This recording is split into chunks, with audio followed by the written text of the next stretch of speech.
students. In the last lecture, we completed the difference between internal and the international trades. Today, we see the concept of the devaluations, dumping, exchange rate, tariffs and the quotas. તમારે આ 5 concept જોવાના છે, જેમાં આપણે આજે સૌથી પહેલાં start કરશું બે કન્સેપ્ટ જોશું, જે છે first one devaluations and second one is a dumping.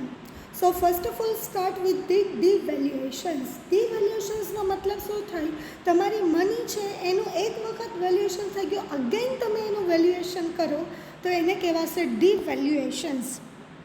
So devaluations in the modern monetary policy is a reductions in the value of the currencies with the respect to those goods, service or other monetary units with which that currency can be exchanged. એટલે કે currency જ્યારે એક exchange થાય છે તો ત્યારે એનું modern monetary policy મુજબ એની અમુક કરન્સી છે એનું રિડક્શન્સ થાય છે. આપણે જોઈ શકીએ છીએ કે કેમના ઉપર in the respect of the goods and services or other monetary units, કે જેની અંદર કરન્સીનું એક્સચેન્જ થતું હોય, જેની અંદર કરન્સી છે એનું ડિવેલ્યુએશન્સ થાય એટલે કે એનું રિડક્શન થાય. આપણે જોઈ શકીએ છીએ કે ડોલરની સામે રૂપીસ અને રૂપીસની સામે ડોલર છે તો એમાં શું થાય છે તો કે વધઘટ થતી હોય છે, રિડક્શન થતું હોય છે.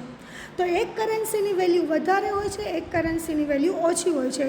ફોર એક્ઝામ્પલ ડોલર છે વધારે, રૂપિયા કરતાં ડોલરની કિંમત વધારે હોય છે, તો આપણે કહી શકીએ કે રૂપિયાની કિંમત છે કેવી છે, રિડક્શન ઉપર છે. તો એને શું કહેવાય છે? ડિવેલ્યુએશન્સ. Devaluation means official lowering of the value of the country's currency within a fixed exchange rate system by which the monetary authority formally sets a new fixed rate with the respect to the foreign reference currency. એટલે કે devaluation છે officially lowering of the value of the country's currency. કોઈ પણ country currency છે એની વેલ્યુને કેવી કરે છે? લોવરિંગ, ઓછી કરે છે within a fix exchange rate, કે જેની અંદર તમારો એક્સચેન્જ રેટ ફિક્સ હોય છે. System by which the monetary authority, કે જે મેઇન ઓથોરિટી છે, formally set a new fix rate, કે જે નવો ફિક્સ રેટ સેટ કરે છે with a respect to a foreign reference currency. કોઈ બીજી રેફરન્સ કરન્સી સામે એનો શું આવે છે તો કે એની વેલ્યુ કાઢવામાં આવે છે, અને કેવી હોય છે તો કે ફિક્સ હોય છે. In a contract depreciation is a use to describe a decrease in the currency value relatives to the other majority currency benchmark due to the market force, not government or central bank policy actions. એટલે કે કોઈ central બેંકના એક્શનથી અથવા તો કોઈ ગવર્મેન્ટના એક્શન્સથી નહીં, પરંતુ એ માર્કેટની અંદર કઈ ટ્રેન્ડ્સ ચાલે છે એ મુજબ એનું શું થાય છે? ડિક્રીઝિસ થાય છે કરન્સીની વેલ્યુ, એને કારણે એમાં ડેપ્રિશિએશન્સ લાગુ પડતો હોય છે. Under a second system, central bank maintain the rates up or down by buying or selling the foreign currency. Central bank છે કોઈ પણ કન્ટ્રી છે એની તમે સેલિંગ અને બાઇંગના બેઝિસ ઉપર, ફોરેન કરન્સીના સેલિંગ અને બાઇંગના બેઝિસ મુજબ એ રેટ છે નક્કી કરતી હોય છે. In a common modern usage, it specifically implies an official lowering of the value of the currency of the country within a fixed exchange rate system by which the monetary authority formally set a new fixed rate with respect to a foreign reference currency. એટલે common modern age છે એની અંદર it is specifically implies an official lowering of the value of the currency of the country, કે જેની અંદર officially તમારી કન્ટ્રીની currency છે કેવી થાય છે? લોવરિંગ, ઘટે છે within a fix exchange rate, કોઈ ફિક્સ એક્સચેન્જ રેટના બેઝિસ ઉપર, by which the monetary authority formally set the new fix rate, કે જેમાં મોનેટરી ઓથોરિટી છે, ફોર એક્ઝામ્પલ સેન્ટ્રલ બેંક છે, એ શું કરે છે? નવો એક્સચેન્જ રેટ છે, ફિક્સ એક્સચેન્જ રેટ નક્કી કરે છે with respect to the foreign reference currency.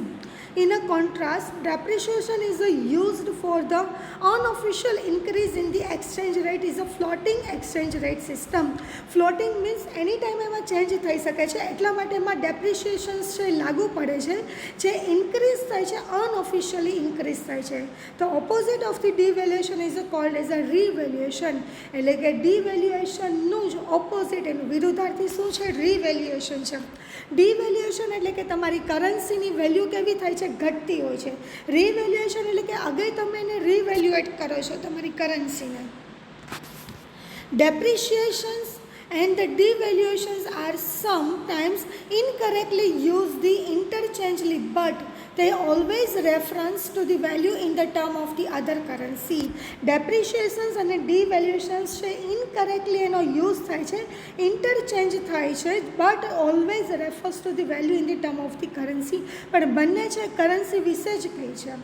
Inflations on the other hand refers to the value of the currency in the goods and services related to its purchasing power. એટલે કે ઇન્ફ્લેશન્સ છે એ ક્યારે આવે છે તો કે કરન્સીના બેઝિસ ઉપર આવે છે કે જેમ પર્ચેસિંગ પાવર વધે એમ ઇન્ફ્લેશન્સ આવે છે. Alternating the face value of the currency without reducing its exchange rate is a redenominations, not devaluations or revaluations. એટલે કે face value of the currency, currencyની face value without reducing its exchange rate, exchange rate વગર એ ઘટતું હોય એની face value જ હોય તો એને શું કહેવામાં આવે છે, રીડોમિનેશન્સ કહેવામાં આવે છે, નોટ એને ડિવેલ્યુએશન્સ અથવા તો રિવેલ્યુએશન્સ કહી શકાતું નથી. સો રીઝન્સ ફોર ધ ડિવેલ્યુએશન્સ, ડિવેલ્યુએશન્સ થવાના કારણ શું છે, તમારી કરન્સી છે એની વેલ્યુ ઘટે છે, શું કામે ઘટે છે? Following are the reasons why the country resorts to the currency devaluation. First one is a boost of the export. Export છે કન્ટ્રીની અંદર વધી જતો હોય તો એના કારણે તમારી કરન્સી છે, તમારી શું કહેવાય છે, તમારી ખુદની કન્ટ્રીની જે કરન્સી છે એની અંદર ડિવેલ્યુએટ થાય છે. The devaluation make the goods and services less expensive in the export market because the purchase of the goods shall have to pay less amount of its. The goods shall be more competitive in the market and the traders are attracted to purchase our goods. છે ને કે export છે એ વધવાને કારણે શું થાય છે તો કે આપણે વધારે પડતા આપણી કન્ટ્રીનું ગુડ્સ એન્ડ સર્વિસીસનો યુઝ નથી કરતા, આપણે ફોરેન કન્ટ્રીઝના ગુડ્સ એન્ડ સર્વિસીસનો યુઝ કરીએ છીએ કે જેને કારણે એનું સેલ આઉટ કેવું થાય છે, વધે છે. જો એનું સેલ આઉટ વધે તો અગેન એ શું કરશે તો કે ભાવ વધારશે, તો એની કરન્સીનો ભાવ પણ કેવો થશે, વધશે અને આપણી કરન્સીનો ભાવ ઘટી જશે. Second one, to discourage the import. Import ઘટી જાય છે, અહીંથી આપણે ફોરેનમાં આવીએ નિકાસ કરી શકતા નથી કે જેને કારણે આપણી કરન્સી છે એ ડિવેલ્યુએટ થાય છે, ઘટે છે.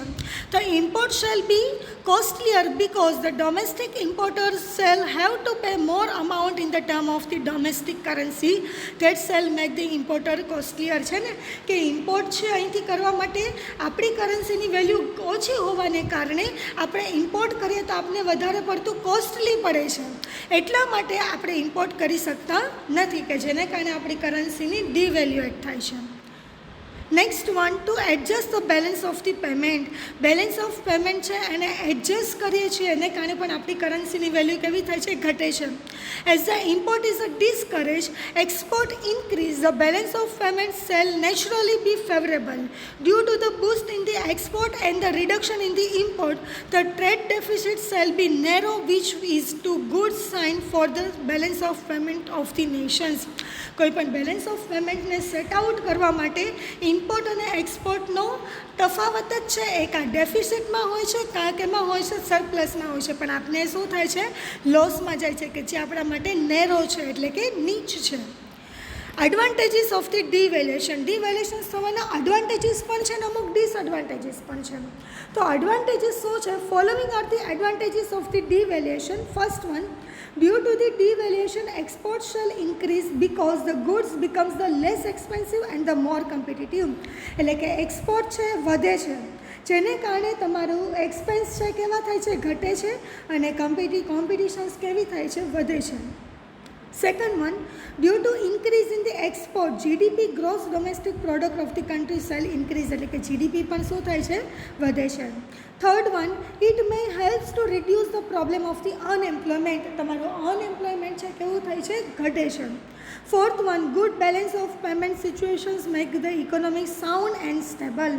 એટલે કે ઇકોનોમીને સાઉન્ડ અને સ્ટેબલ બનવા માટે બેલેન્સ ઓફ પેમેન્ટ છે ગુડ રહે છે. Disadvantages of the devaluations. The effect of the devaluations may be neutralized by increase in the demand of the goods in the market. છે ને કે માર્કેટમાં જેમ ડિમાન્ડ વધે છે એની ઇફેક્ટ ડાયરેક્ટ ડિવેલ્યુએશન્સમાં થાય છે. The other country may realistics and go for tight and TET approach છે ને કે અધર કન્ટ્રીઝ છે એ શું કરશે તો કે ગો ફોર શેમાં જાય છે ટીટ એન્ડ ટેટ અપ્રોચમાં, એટલે કે વધારે પડતો સારો એપ્રોચ એપ્લાય કરે છે કે જેને કારણે આપણી કોમ્પિટિશન્સ વધી જાય છે.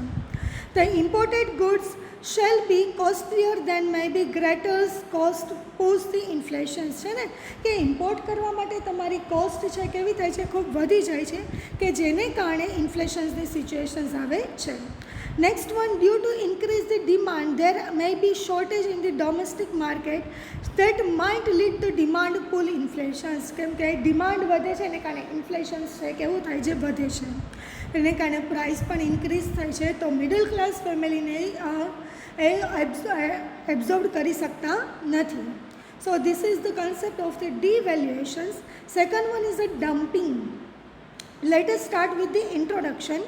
In the initial time, there was a scarcity of the goods due to the lower production and the less developed means of the production. એટલે કે એ શું છે ઇનિશિયલ ટાઈમ શરૂઆતમાં સ્કેર્સિટી ઓફ ધી ગુડ્સ એટલે કે ગુડ્સની અછત હોય છે due to the lower production ઓછું થવાને કારણે અને ડેવલપમેન્ટ ઓછું થવાને કારણે. But after the industrial revolutions એટલે કે ઔદ્યોગિક ક્રાંતિ પછી took a place the era of the mass productions concerned એટલે કે વધારે પડતું આપણે પ્રોડક્શન્સ કરતા હતા.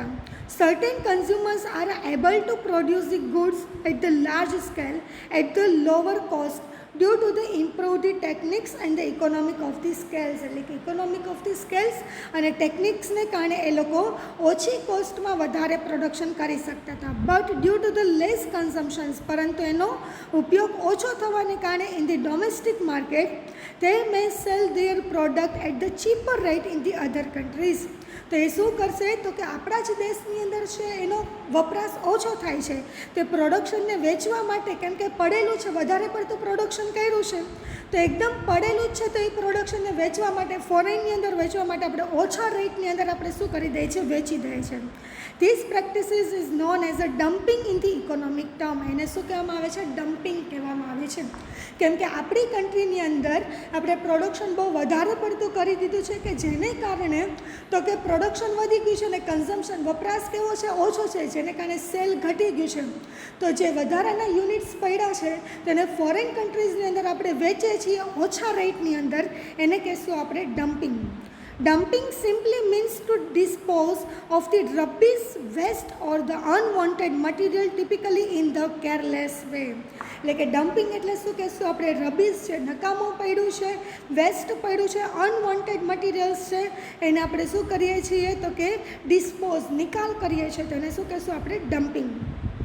Definition: dumping is the price strategy that occurs when the manufacturer export a product to the another country at the price below the price charged in its home market or below its the cost of production. છે ને કે dumping એટલે શું કહેશું આપણે export કરીએ છીએ અધર કન્ટ્રીઝની અંદર ઓછા ભાવની અંદર બિલો પ્રાઇસ એટલે કે ખૂબ જ નીચા પ્રાઇસની અંદર જે આપણી હોમ કન્ટ્રીની અંદર વેચ્યું તો એના કરતાં પણ ઓછા ભાવની અંદર આપણે વેચી નાખીએ છીએ અને આપણા કોસ્ટ ઓફ પ્રોડક્શન છે એના કરતાં પણ ઓછા ભાવે આપણી કોસ્ટ છે એના કરતાં પણ ઓછા ભાવે તમે વેચો.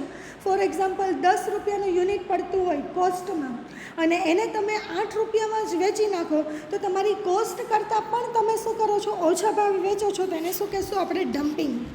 How does its happen? શું કામ એ થઈ શકે છે? Dumping is the outcomes of the mass production that cannot be absorbed in the domestic market. Dumping છે એ માસ પ્રોડક્શન થાય છે એ શું કહેવાય છે ડોમેસ્ટિક માર્કેટમાં એબ્ઝોર્બ નથી કરી શકતા. તો સરપ્લસ પ્રોડક્શન એટલે કે વધારાનું production can be supplied in the another nations. બીજા કન્ટ્રીની અંદર આપણે એને સપ્લાય કરી દઈએ છીએ at a lower price. But the question is how it's happen. પણ આપણે કહી શકીએ છીએ ઓછા ભાવે કઈ રીતે વેચી શકે છે. Take an example. In a vegetable market, the seller has started the selling the sabji at the higher price. But as the day progresses, price is reduced and so that the end of the day he will be ready to sell the vegetable at the at the least cost છે ને, કે for example આપણે સબ્જી માર્કેટમાં જઈએ તો સૌથી પહેલાં જ્યારે તાજા શાકભાજી હશે તો ત્યારે એનો ભાવ વધારે હશે, પણ જેમ જેમ એ દિવસો ઘટતા જશે એમ જેમ વાસી શાક થતું જશે એનો ભાવ કેવો થતો જશે, સાવ ઘટી જશે, અને એક દિવસ એવું આવશે કે એ સાવ ઓછા ભાવે શું કરી નાખશે, વેચી નાખશે at the price even less than cost, એની કોસ્ટ કરતાં પણ એ ભાવ શું કરે છે, ઓછા ભાવે વેચી નાખે છે. It happens because he has already earn the sufficient and the target profit at the beginning of the day. શું કામ એવું બને છે તો કે એને સ્ટાર્ટિંગમાં સારો એવો પ્રોફિટ કમાઈ લીધો છે, હવે સાવ નકામું જાય છે એના કરતાં ઓછા ભાવે વેચી નાખે એ વધારે સારું પડે છે. In the same manner, producer is a developed the country sell charge the higher price in the beginning, and એટલે કે પ્રોડ્યુસર છે શરૂઆતમાં એ ખૂબ વધારે પ્રાઇસ લે છે એન્ડ રિકવર ધી પ્રોફિટ, અને પોતાનો પ્રોફિટ કવર કરી લે છે. As soon as the domestic demand is made, અને જ્યારે ડોમેસ્ટિક ડિમાન્ડ છે પૂરી થઈ જાય છે, they dump the surplus in the developing countries at least price because they offer even to dump them into the sea. એટલે કે જેવી રીતે એની પ્રાઇસ પ્રોફિટ કમાઈ લીધો છે, હવે એક શું કહેવાય છે, સરપ્લસ જે પ્રોડક્શન્સ છે, વધારાનું પ્રોડક્શન પડ્યું છે એના બીજા કન્ટ્રીઝની અંદર ઓછા ભાવમાં શું કરી નાખે છે, વેચી નાખે છે. In short, dumping is the form of the price discriminations. Dumping છે એક જાતનું શું છે, પ્રાઇસ ડિસ્ક્રિમિનેશન્સ છે, પ્રાઇસનો ઘટાડો કરે છે between the domestic market and the foreign market. Advantages of the dumping, seller shall be able to sell the whole lots of production, એટલે કે જે વધારાનું પ્રોડક્શન પડ્યું છે એને સેલર એ શું કરે છે, વેચી નાખે છે. It helps to make the entry in to the new market, નવા માર્કેટની અંદર એન્ટ્રી પણ થઈ શકે છે. Dumping helps to expand the international trade volume of the exporting countries. exporting countries ની અંદર international trade છે વધારી શકે છે. The world becomes the more competitive in the term of the price and the final consumer may be benefited. છે ને કે વધારે પડતું કોમ્પિટિશન્સ પણ વધે છે જેને કારણે કન્ઝ્યુમરને મદદરૂપ થાય છે. Disadvantages, trade dumping can be costly to maintain over time, એટલે કે જો વધારે પડતું થાય તો એ કોસ્ટલી પણ પડે છે, ખર્ચાળ પડે છે. તો producer is an exporting the country may be demand from the government for the subsidizing is a production activities which may be proved to the costlier for the respective government. Government માટે પણ એ કેવું બને છે, costlier બને છે. The trading partners may restrict the goods in the questions by way of the quotas and the tariff barriers, એટલે કે અહીંયા એના quotas એના tariffs એટલે કે એના આયાત નિકાસના દરમાં પણ વધારે પડતા પ્રશ્નો ઉદ્ભવે છે. The dumping is the legal under the WTO rules, એટલે કે વર્લ્ડ ટ્રેડ ઓર્ગેનાઇઝેશન્સના રૂલ્સ મુજબ એ લીગલ છે, but most of the members are against of the dumping, પણ વધારે પડતા મેમ્બર્સ છે ડમ્પિંગથી અગેન્સ્ટ છે, because it erodes the domestic industries especially in the developing and the under develop countries. કેમ કે ડેવલપિંગ કન્ટ્રીઝ અને અંડર ડેવલપ કન્ટ્રીઝ માટે વધારે પડતું શું કહેવાય છે, એરોડ્સ એટલે કે વધારે પડતું નુકસાનકારક હોઈ શકે છે. So this is the concept of the dumping and the devaluations. તમને આ બંને પોઈન્ટની અંદર કંઈ ન સમજાય તો એની ટાઈમ પૂછી શકો છો. Thank you.